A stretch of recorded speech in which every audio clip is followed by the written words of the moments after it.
दोस्तों नमस्कार।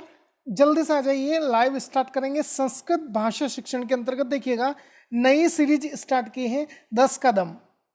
10 क्वेश्चंस आपको डेली बेसिस पर मिलेंगे। डेली ये क्लास आपका शाम को 6 बजे से आपका 7 बजे के बीच आपको डेली मिल जाएगा।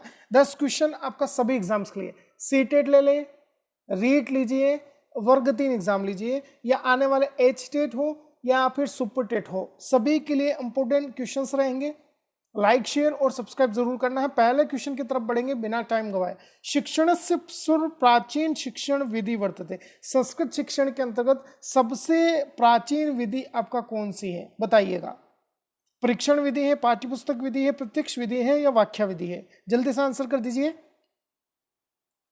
तो बिल्कुल सही है। देखिए, संस्कृत शिक्षण की बात करें तो सबसे प्राचीन विधि जो है व्याख्या विधि होगी। पुराने समय में आश्रम में जो गुरु होते थे वो भी शिक्षा किस माध्यम में देते थे? व्याख्या विधि के माध्यम से ही पूर्ण करते थे। चौथा ऑप्शन अपने को यहाँ पर टिक करना है। नेक्स्ट क्वेश्चन है, शिक्षा संविधाने कस्या सूचिया निर्दिष्टा वर्तते। शिक्षा जो है संविधान के किस सूची में निर्दिष्ट है या वर्णन मिलता है? राज्य सूची में, केंद्र सूच्याम, संवर्ती सूचियाम या ऐतानी सर्वाणी?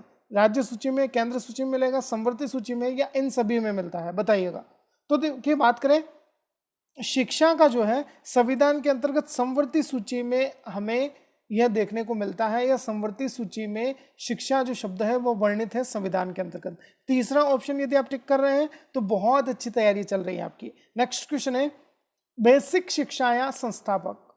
बेसिक शिक्षा के संस्थापक या प्रतिपादक कौन है? गांधी है, नेहरू है, मैकाले हैं या कर्जन होंगे? बताइए। तीसरे क्वेश्चन पर आ जाइए जल्दी से। तो बिल्कुल सही जवाब आ चुका है। बेसिक शिक्षा के संस्थापक या प्रतिपादक जो है महात्मा गांधी होंगे। कौन होंगे? महात्मा गांधी। बहुत अच्छी तैयारी है आपकी। पहला ऑप्शन टिक करिएगा। ये क्वेश्चन देखिए पहले आया है आपका एग्जाम में।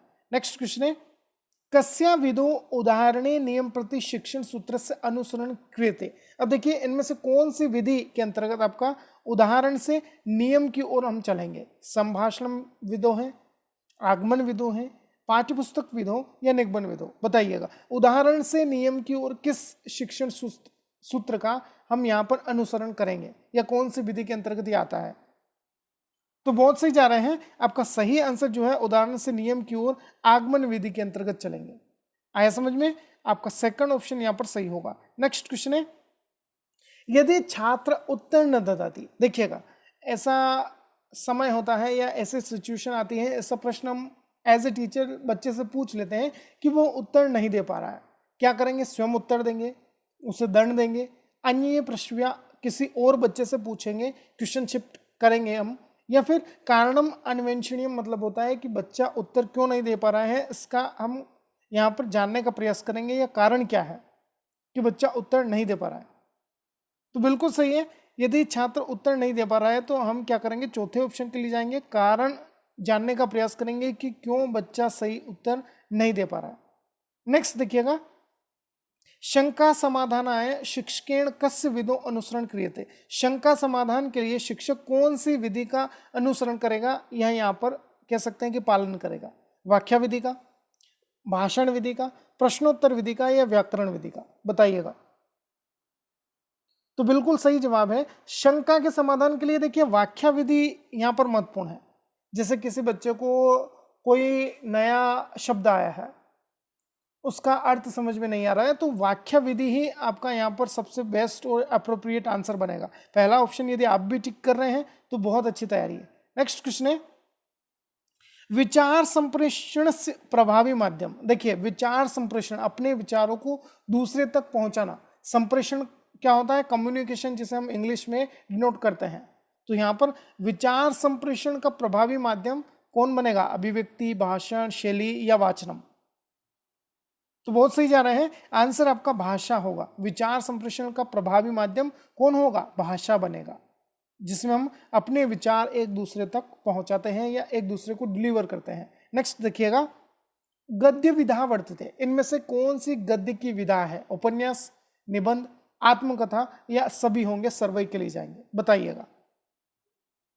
तो बहुत अच्छा आंसर कर रहे हैं। बहुत अच्छी तैयारी चल रही है सभी की।